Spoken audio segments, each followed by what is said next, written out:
Amigo, ¿qué tal? Muy buenas tardes. Les saludo con gusto, su amigo Luis Lascurain, desde este canal de frecuencia CAD, el canal de internet, el Centro de Estudios de Alta Dirección, y que hoy, en nuestra segunda sesión de esta que hemos denominado Antropía Empresarial, vamos a hablar de una serie de temas, no solo este, sino en unas sesiones posteriores y cada 15 días, vamos a hablar de temas que son circundantes a lo que está pasando en las empresas a nivel nacional e internacional. El tema de hoy se llama competitividad empresarial y que básicamente no habla de otra cosa que es de la capacidad de competir. Si hablamos de, si tratamos de definir la palabra competitividad, caeríamos en la definición de la Real Academia que dice que es la capacidad de competir. Pero ¿qué es competir? La competencia es un acto de pelea, es un acto de permanencia. ¿Qué es lo que hacen nuestros proveedores? ¿O qué es lo que hacen los fabricantes? Está en un mercado, produce una serie de productos y servicios homogéneos, es decir, para un cierto tipo de mercado, para un cierto tipo de cliente, y obviamente lo que tratan es de acaparar el mercado. Entonces, entre más competencia hay, se genera una feroz lucha que, de acuerdo a Michael Porter, se llama rivalidad. Entonces, la competencia es un acto de atender la rivalidad que tenemos en nuestros mercados respecto a nuestros proveedores y demás competidores. Sin embargo, la competitividad va más allá. Va más allá. La competitividad no solo es una capacidad de competir. Hoy día las empresas requieren de un plus, requieren de un extra.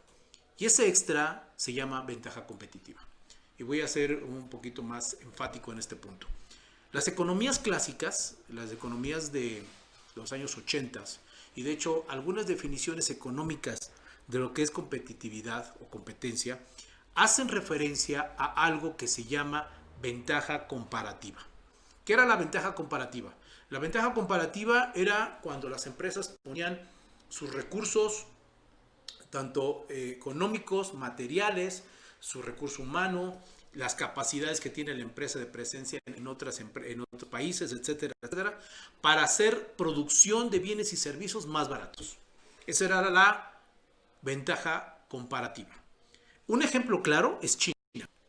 China, simplemente por la población que maneja, tiene una ventaja comparativa porque sale más barato producir en China que localmente en los países donde habitamos.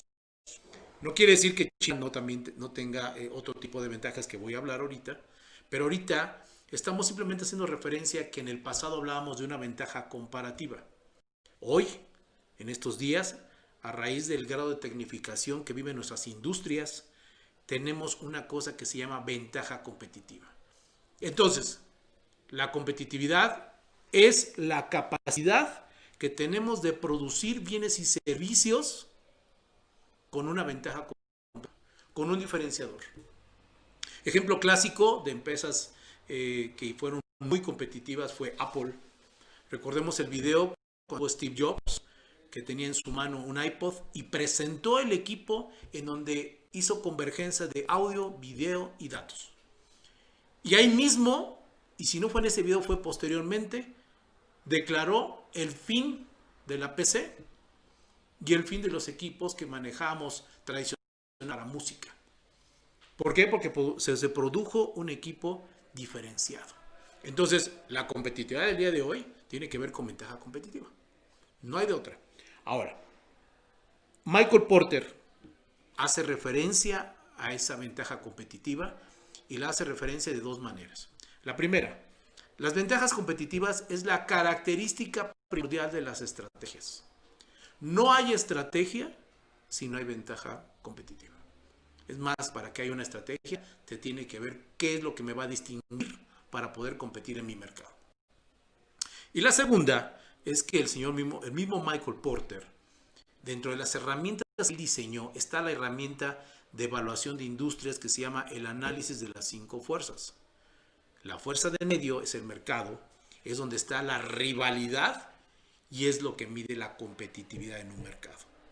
Entonces, de esos estudios, el señor Porter deriva que aquellas países, empresas exitosas, son aquellas empresas que manejan una ventaja competitiva en sus productos y bienes y servicios. Muy bien. Ahora, déjenme presentarles ahorita una definición del Foro Económico Mundial, que como ustedes saben es el foro que se maneja cada año en Davos, Suiza. Ellos hablan de competitividad porque de hecho ellos, como parte de su reporte, miden el grado de competitividad que tienen varios países. En el año 2018 hicieron la muestra de 142 países, el cual más adelante les voy a mostrar en dónde está México. El tema es que la definición de competitividad, de acuerdo a este foro, la retoman de una definición que hizo el economista Paul Krugman, que es un economista que aún vive, estadounidense, y que dice que la competitividad no es otra cosa más que productividad. Y hablar de productividad es hablar del nivel de bienestar que tiene un país. Hablar de competitividad o productividad es hablar de que esa productividad permite tener niveles más altos de ingresos y por ende un bienestar mayor. Entonces, el mismo foro se refiere a la palabra competitividad como el grado de productividad que tiene un país. Y el mismo Paul Krugman postula que debiéramos de eliminar la palabra competitividad y estando como la palabra productividad. Entonces, la competitividad ya no es solo un acto de competencia simple, ya no es un acto de competencia natural, es un tema de ver cómo sacar ventaja ante tus competidores. En el siguiente slide les estoy presentando lo que es la evolución competitiva. Y la competencia siempre ha sido un factor que se ha repetido a lo largo de la historia humana. Es decir, desde que nacemos compitiendo por sobrevivir. Toda nuestra vida, desde niños, adultos, profesionales, es un acto de competencia. Siempre medimos fuerza, siempre vemos dónde estamos posicionados y siempre queremos un progreso.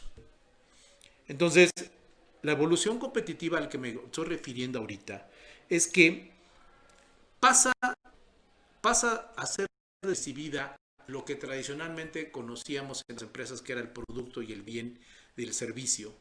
Y eso ya pasa a segundo plano. Lo que hoy importa, el activo más importante para poder competir en un mercado es el conocimiento. ¿Qué quiere decir? Si yo tengo conocimiento de mi cliente, si yo sé dónde está, yo sé dónde se mueve, qué come, qué paga, qué compra, a dónde va en Navidad, a dónde va de viaje. Es decir, conozco todo su patrón de vida. Ese conocimiento me va a generar estrategias. Ese conocimiento me va a generar un bien y servicio que no solo va a satisfacer una necesidad. Recordemos que la sesión pasada hablaba de satisfacción de necesidades. No es tan solo eso. Hoy estamos en que tenemos que satisfacer la necesidad de nuestro cliente en tiempo y forma. Entonces, si yo sé, si la banca tradicional empieza a conocer cuál es la situación financiera de su cliente y ve que empieza a tener un déficit económico, en ese momento puede mandarle una promoción de un préstamo bancario. Y entonces es como la banca empieza a mover y a vender más dinero. ¿Por qué? Porque conoce la situación de tu cliente. Entonces, la evolución competitiva no solo es en transformar productos, bienes, servicios, atacar el mercado, desaparecer a tu competencia. No tan solo es eso. Es un acto de que tienes que manejar el conocimiento. Y lo segundo es que a partir de ese conocimiento tienes que apostarle a un segundo factor que se llama innovación. El momento en que tú ofrezcas soluciones innovadoras, en ese momento estás transformando la industria. ¿Qué es lo que hacía la industria típicamente? Le apostaba al salario bajo, es decir, a pagar mano de obra barata para poder producir. Este es el caso de México. Nos hemos jactado en decir que somos una economía manufacturera con un buen costo en nuestra mano de obra. Quizás sea un punto positivo, pero para efectos de competencia global, eso no es suficiente. No es apostarle a un salario bajo, es apostarle a la innovación para que a un costo razonable podamos satisfacer un producto, una necesidad y obviamente dar un beneficio a nuestro cliente que está buscando. Eso es en realidad hacia dónde va la competencia. Ahora bien, vamos a ver qué elementos y factores existen en la competencia. Primero, los elementos determinantes de la competitividad son el ambiente microeconómico y macroeconómico. A la hora de microeconomía, estamos hablando de la capacidad que tiene una empresa para captar mercado, su mercado local o su mercado donde compite. Cuando hablamos en términos de macroeconomía, estamos hablando de la capacidad que tiene un país para participar en el mercado global. Hoy, los mercados locales quizá ya sean un tabú, porque estamos hablando de un solo mercado, que es el mercado global, determinado por el efecto y el paradigma de la globalización. ¿Qué quiere decir esto? Que a lo mejor el que vende zapatos en San Mateo Tenco, Toluca,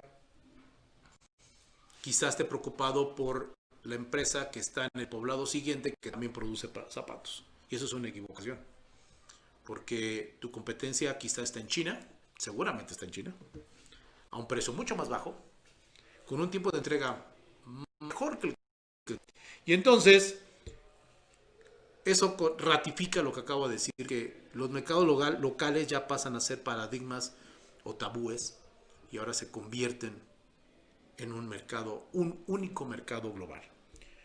Esto significa que estos factores, que los elementos y la visión holística, vuelvo a repetir, la visión holística con la que las empresas deben de ver a la competitividad, lo tienen que hacer desde los siguientes aspectos. Primero, la competitividad no es un tema de tecnología. Es más, la tecnología por sí misma no tiene valor. Y esto lo estoy diciendo porque solamente cuando la tecnología modifica una ventaja competitiva o modifica la industria, es cuando tiene sentido. Entonces, hablar de competitividad no es adquirir tecnología solamente. Es hablar de aspectos de economía, es hablar de aspectos territoriales, o sea, de países, de su sociedad, de su ambiente y de su esquema político. Eso es competitividad. Y vuelvo a repetir, no tan solo tecnología. Entonces, para que este aspecto de competencia se desenvuelva favorablemente, estamos rompiendo paradigmas. Y uno de ellos es que ya no competimos. Yo diría que ya no debemos competir, debemos colaborar. Eso es muy diferente. ¿Por qué? Porque en lugar de estar destrozando y ver qué hace el competidor para que tú lo sigas y le tapes las entradas hacia el mercado, pues hay que ver de qué manera se colabora. La colaboración es un factor de competencia. El conocimiento del mercado, volvemos otra vez a ratificar. El activo más importante en la competitividad ya no es el producto, el bien o el servicio, es el conocimiento. La innovación, indudablemente, de hecho vamos a hablar en los siguientes programas de innovación, vamos a tener un apartado de esto, pero definitivamente la competitividad se maneja y se ataca desde la idea, por ideas. Por supuesto, tecnología es algo que es algo que se requiere para poder competir, pero también hay un punto muy importante que se llama flexibilidad productiva. ¿Qué es la flexibilidad productiva? Es que todas las empresas tienen que modificar sus procesos de producción para poder responder ágilmente a las necesidades del mercado, a las necesidades de los clientes. Hoy el cliente ya no perdona. Si tú no tienes el producto que yo necesito, lo mando a pedir por internet. Si tú no tienes los zapatos que yo necesito, no importa. Me meto a las páginas de internet donde vendemos y puedo traerlos de China, Japón, Rusia, el mismo tenis y quizá un mejor precio. Entonces, tenemos que ser flexibles. Esto implica que la competitividad va a fracturar a muchas empresas en el punto de vista de la rigidez para tenerlas que convertirla en un esquema flexible. Ahora bien, cuando estamos en este tema de la competitividad, tenemos que ver dos puntos. Uno es la medición y otro son los resultados. ¿Qué medimos y qué queremos tener? Primer punto. Para entender la competitividad hay que medir y analizar las siguientes perspectivas. La primera es la nación. Hay que ver la competitividad que tiene una nación. México, ¿dónde está posicionado? ¿Quién es el país más competitivo aquí en este globo? Hay que hablar de regiones, hay que hablar de la industria y hay que hablar de las empresas. Y precisamente este último punto, las empresas, es la unidad de medida básica de la competitividad. ¿Qué quiero decir? Así como en la masa el kilogramo es la unidad de medida, así como en la distancia el metro es la unidad de medida, la competitividad se mide desde el punto de vista de las empresas. O sea, el ente económico empresarial es la unidad de medida de la competitividad. Entonces, si yo voy a medir a una empresa, ¿qué es el resultado que espero obtener? ¿O qué resultados esperamos? Pues el primero es efectividad, es decir, el logro de los objetivos. El otro es la eficiencia, que muchas veces se traduce en productividad. Eficiencia es hacer más con menos. Rentabilidad, pues por supuesto, todas las empresas están destinadas a fines de lucro. Y responsabilidad social. Hoy todas las empresas, pequeñas y medianas, tienen que tener un sentido de responsabilidad social. Significa la responsabilidad social que no solo es estar en pro de un ambiente económico y social, sino también ambiental, ecológico. Eso es responsabilidad social. Entonces, si estas medidas y resultados es lo que estamos tratando de obtener para poder entender la competitividad, déjenme ponerlo en otras palabras, para poder entender la rivalidad que se da en un mercado o en un país a raíz de un producto que se está vendiendo. Entonces, ¿cómo lo vamos a poder cuantificar? A través de indicadores. Hay muchos indicadores. Les voy a mencionar y les voy a mostrar algunos de ellos. Y de hecho, lo primero que tenemos que entender es que si vamos a medir a nuestras empresas, es entender su visión, su misión y sus valores. Eso es importantísimo, es fundamental. Acuérdense que la misión es la razón de ser de una empresa, la visión es cómo quiero ser visto por mis clientes y los valores es la forma que me conduzco en el mercado. Todo puede cambiar, la visión cambia, lo único que no cambia es la misión. Y la visión va a cambiar a raíz de que el entorno donde participo o mi industria me obliga a hacer cambios para ajustarme y atacar de manera competitiva ese nuevo mercado. El FODA, el análisis SWOT en inglés, que también es una herramienta que fue ideada y creada por Michael Porter, que es una herramienta de aspecto interno, es decir, estructural, que mide las fuerzas, las oportunidades, las debilidades y las amenazas. Entender dónde están mis debilidades y mis amenazas me da la pauta para poder potenciar mis fortalezas y sacar provecho de mis oportunidades.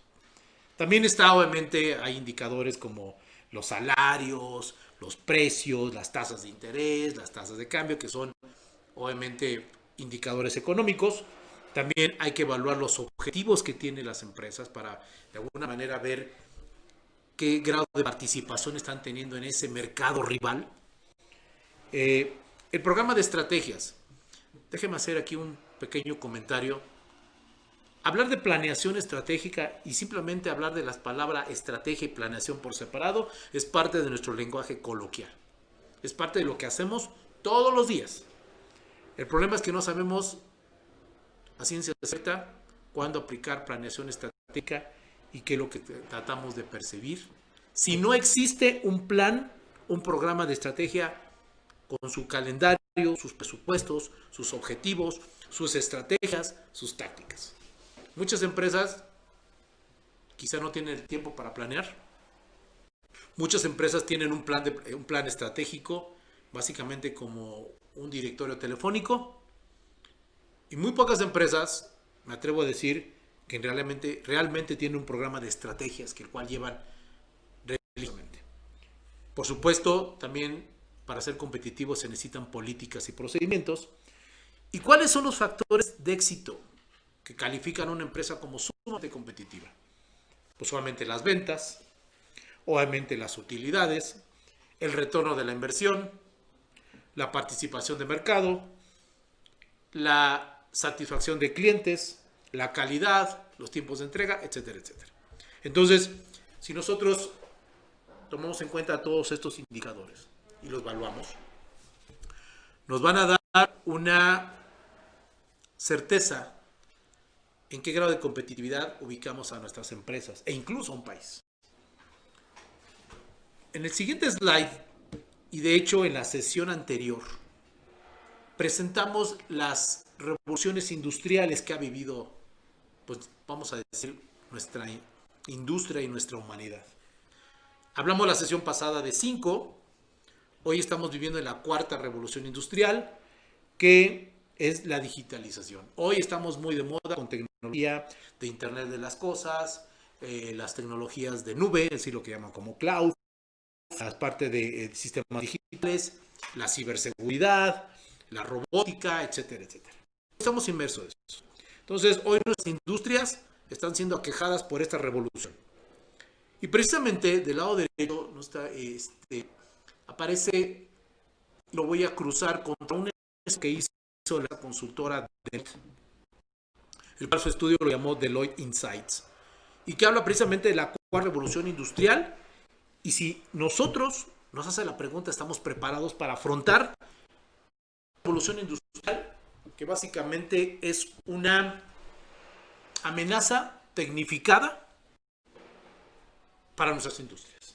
¿Y por qué una amenaza tecnificada? Porque de entrada, al automatizar, generas desempleo. Al tecnificar, generas analfabetismo tecnológico. Y así, varias cosas. Entonces es una amenaza. Pero recordemos que es la misma tecnología que el mismo hombre está produciendo, está generando. Por eso este programa, vuelvo a repetir, se llama Antropía Empresarial, porque la entropía estudia los efectos que hace el hombre y los resultados de esos cambios que genera. Tanta tecnificación, hay repercusión en el ambiente laboral, necesariamente. Entonces, en este estudio, incluso las siguientes 3 slides, el primero que les presento, tomé ciertos cuestionarios que se me hicieron importantes para efectos de esta plática. Y de hecho, este estudio tenía varias encuestas. La primera que le estoy presentando es que pregunta que cuál de las siguientes entidades considera usted que tendrá mayor influencia sobre cómo la industria de 4.0, o sea, esta 4ª revolución, dará forma a la sociedad. De entrada, la mayor parte de los encuestados, que podían responder más de 3 opciones, respondió que el impacto está en los negocios públicos y en los negocios privados. ¿Esto qué quiere decir? La tecnología llega, arrasa la industria, los negocios se empiezan a mover, pero la parte pública, la parte regulada, las leyes muy atrás. Sin embargo, las secuelas de un cambio de esto es inmediato. En el siguiente slide, hacen la pregunta de, en el curso de un año, ¿qué temas discute usted más frecuentemente como organización? O sea, ¿cuál es el tema que más usted está teniendo presente? Y en el último año respondieron la mayor parte de la gente, un 57%, respondió el desarrollar o crear nuevos productos y servicios, y en un 56% incrementar la productividad. Hay conciencia en las industrias de mejorar nuestros productos, hay conciencia y quizá hay voluntad para ser más productivos. El tema es que no sabemos cómo hacerlo. Y digo que no sabemos cómo hacerlo porque muchas empresas se dedican a la operación de su negocio. Entonces, poco tiempo dedican a la planeación, poco tiempo de innovación, poco tiempo dedican a la adopción de la tecnología. Entonces, ¿qué pasa? Típicamente que mi competencia saca a flote un nuevo producto, más barato, mejor calidad, de mayor aceptación, y entonces, ¿qué pasa con el resto de las empresas? Hay que reaccionar. Eso es a lo que se refiere la preocupación de desarrollar un producto y ser más productivos, porque ahora, manejar un producto mejor que el de mi competencia, ¿qué costo va a ser? Y en este mismo slide, desgraciadamente dejan en el último, es decir, un 10% talento o recurso humano.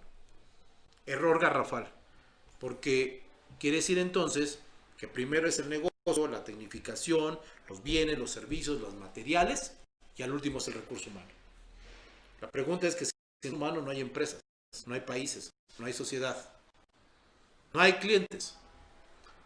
Tenemos el siguiente slide, les pregunta que dice que cuál de los siguientes problemas tendrá el mayor impacto en su organización durante los siguientes 5 años. 5 años.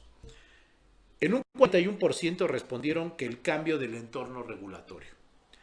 Y en un 40% el surgimiento de nuevos modelos de negocio. Definitivamente, si los países no tienen un esquema regulatorio que promueva la innovación, difícilmente las empresas podrán ser competitivas por tanta traba de papeleo y permisos que existen. Y ese es el caso de México. Ahorita lo vamos a ver. Los nuevos modelos de negocio siguen siendo una preocupación, pero también creo yo que estamos reaccionando. Cuando surgió Internet, quizá alguien que esté viendo este programa o vaya a ver este programa, fue testigo cuando apareció Internet. Y años consecuentes aparecieron las famosas empresas .coms, el comercio electrónico, de los cuales muchas empresas se montaron, muy pocas fueron exitosas y otras fracasaron rotundamente. La enseñanza es que pareciera ser que es competitivo, volvemos al punto de que es un tema de tecnología. No es un tema de tecnología solamente, es un tema de adoptar un nuevo modelo y adaptarlo al nuevo entorno que se maneja. Entonces, en el siguiente slide está lo más importante. ¿Dónde está México? ¿Dónde está México? México, acorde al estudio del Foro Económico Mundial, este es un estudio del 2018, desgraciadamente el 2019 todavía no aparece porque se libera en este mes.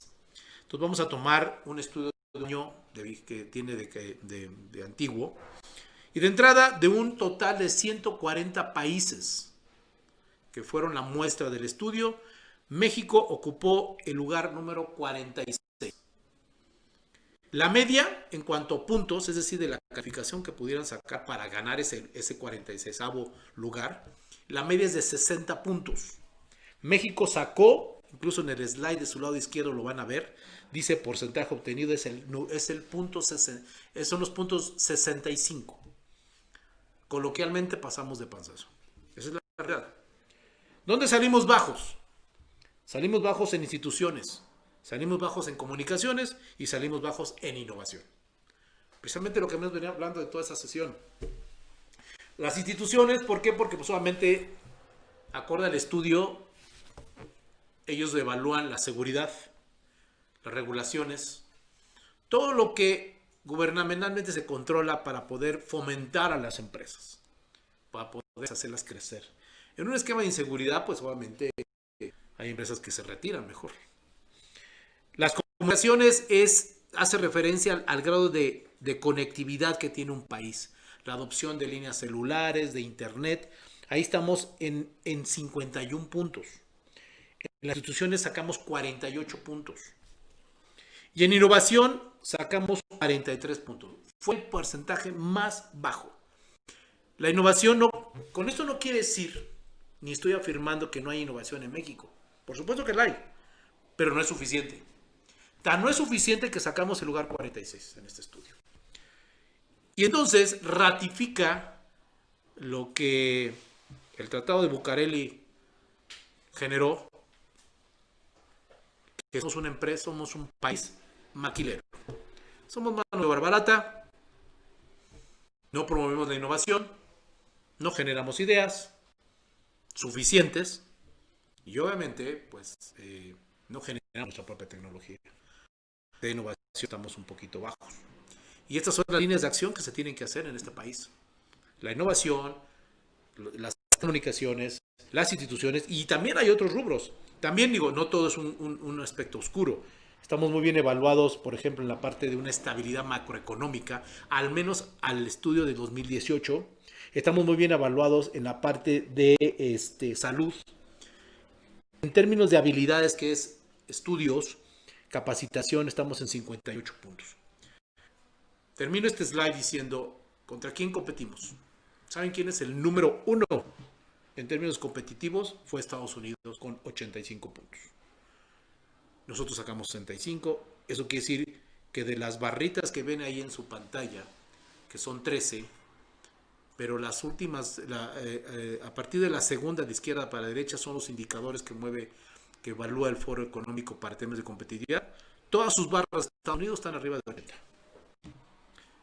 Esto lo dejo como reflexión porque obviamente es mucho lo que tenemos que hacer como país. Ahora, decía hace rato, no todo es oscuro. Vamos por la parte final ya de esta sección. Y voy a mencionar lo siguiente. También hay aspectos muy positivos en empresas competitivas. Y voy a dar 3 ejemplos. Grupo Bimbo, Televisa y América Móvil. 3 empresas mexicanas, muy innovadoras, de una trascendencia importante a nivel global. Grupo Bimbo se ha destacado por su logística, por la capacidad de abarcar varios mercados a nivel internacional. Televisa, obviamente, por la capacidad de disipar su contenido a más allá de México. Y América Móvil, al menos al 2018, estaba considerada como la 7ª empresa más grande en el mundo en materia de telecomunicaciones. Entonces también hay ejemplos. Desgraciadamente, para cerrar este slide, tengo que mencionar lo siguiente. En la sesión anterior mencionamos que el 99.8% de las empresas en México son pymes. ¿Qué quiere decir? Que Grupo Bimbo, América Móvil y Televisa están en el 0.2%. Es decir, el 0.2% parecen que son competitivas, porque las pymes, pues solamente por ser empresas pequeñas, difícilmente tienen los recursos de incursión en innovación, generación de tecnología, etcétera, etcétera. Y pensemos que este 99.8% de las empresas generan el 48% del Producto Interno Bruto Nacional y el 78% del empleo en México. Saquemos conclusiones. ¿Dónde estamos parados? Vuelvo a repetir, no estoy afirmando que no haya innovación, no estoy afirmando que no haya competitividad, no estamos afirmando nada adverso a nuestra economía y a nuestro país. Lo que se está afirmando es que hay más cosas por hacer para llevar a este país a otro grado de competitividad. ¿Qué más se requiere para la competitividad? Pues obviamente necesitamos ideas, y las ideas es innovación. Se requiere investigación y desarrollo. Se requiere de productividad. Se requiere prospectiva estratégica. Fíjense bien esto último que acabo de decir. Prospectiva estratégica ya no es hablar de administración clásica, ya no es hablar de acción estratégica. ¿Saben qué es? Es hablar de prospectar, crear escenarios óptimos y hacer lo suficiente para alcanzar esos escenarios. Es un cambio de paradigma importantísimo en materia de administración en las empresas, porque estamos acostumbrados a hacer planes, pero estamos acostumbrados también a ver el escenario que más me acomoda. Pero lo que no hacemos es identificar escenarios que pudiéramos estar. Es decir, no pensamos que el qué puede ocurrir, qué podemos y qué vamos a hacer. Entonces, hablar de innovación, hablar de investigación y desarrollo, hablar de perspectiva estratégica, son temas también de esta sección de Antropía Empresarial que vamos a hablar cada 15 días. Y siguiente sesión va a ser de innovación, pero que precisamente son temas que circundan a la empresa, además de la competitividad, sobre todo para enaltecer nuestra industria. Termino con 2 slides, y aquí traigo a cita al señor Albert Einstein, que en el año de 1940 dijo algo, que si ahorita que leamos, o que ustedes lo están leyendo ahí en su pantalla, pues va a ser resonancia y consonancia con lo que acabo de mencionar. Y él decía que todos los imperios del futuro, háblese de naciones, empresas, sociedades, van a ser imperios del conocimiento. Y solamente los pueblos exitosos van a ser aquellos que entiendan cómo generar conocimientos y cómo proteger el conocimiento. Entonces, es también buscar solamente jóvenes, talento, que tenga esa capacidad de hacerlo y asegurarse que se pueda quedar en el país. Por consiguiente, los otros países pues se quedarán con sus litorales hermosos, con sus iglesias, sus minas, con sus historias y su cultura fantástica, pero probablemente no se queden ni con las mismas banderas, es decir, los países quizá desaparecerán, no se quedarán ni con las mismas fronteras, ni mucho menos con un éxito económico. Albert Einstein en 1940 dijo y profetizó el manejo del conocimiento. Hoy vuelvo a repetir, lo que más tenemos que aquilatar es el conocimiento. En el último slide decía que esta sección de Antropía Empresarial habla de los actos, los cambios que genera el ser humano en su entorno. Pero también la entropía habla del resultado de esos cambios. Y tanta tecnología, tanta tecnificación, ha tenido consecuencias en nuestra sociedad. De tal manera que nuestra sociedad está siendo secuestrada por la tecnología. Lo que comenzó como una carrera para monetizar nuestra atención, ahora está erosionando los pilares de nuestra sociedad. La salud mental, la democracia, las relaciones sociales y a nuestros propios hijos. La tecnología no es mala, dije en la sesión anterior. La tecnología es amoral, no es ni buena ni mala. Es el sentido que le damos al uso de la tecnología. Entonces, tanta tecnificación, tanto en el entorno, ahora hay que resaltar sus cambios. Y entonces, con este slide, quiero destacar dos cosas. Que tenemos que hablar de humanizar la tecnología. La tecnología no, el ser humano no está al servicio de la tecnología. La tecnología debe estar al servicio de la humanidad para generar un bienestar. Y de hecho, la tecnología nos puede dar la oportunidad de reinventarnos, por supuesto.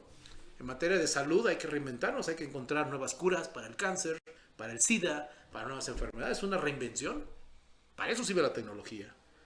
Y reinventarnos como sociedad, pero lo que no debemos hacer es perdernos en el proceso, así como está en él. Y de hecho, en su lado derecho vieron ahí un libro, como muchos que hay, que es una edición 2019, y que para efectos de concluir esta presentación, el Centro de Estudios de Alta Dirección a través de Frecuencia CAD es la voz del conocimiento. Es decir, prestamos nuestras voces para compartir conocimiento, para declarar nuevas líneas de investigación, para poner al público una serie de aspectos que sean relevantes y de los cuales tomen para crecer y mejorar la sociedad. Este libro se llama Humanizar la tecnología y básicamente lo que estamos buscando es dignificar nuestra sociedad. Yo les agradezco mucho este espacio a toda nuestra audiencia. Espero que haya sido de utilidad esta presentación sobre competitividad, que no tocó más temas económicos, sino simplemente antropológicos, que es a raíz de los cambios como ser humano. Muchas gracias, agradezco, muy buenas noches. Dios bendiga a este país. Gracias.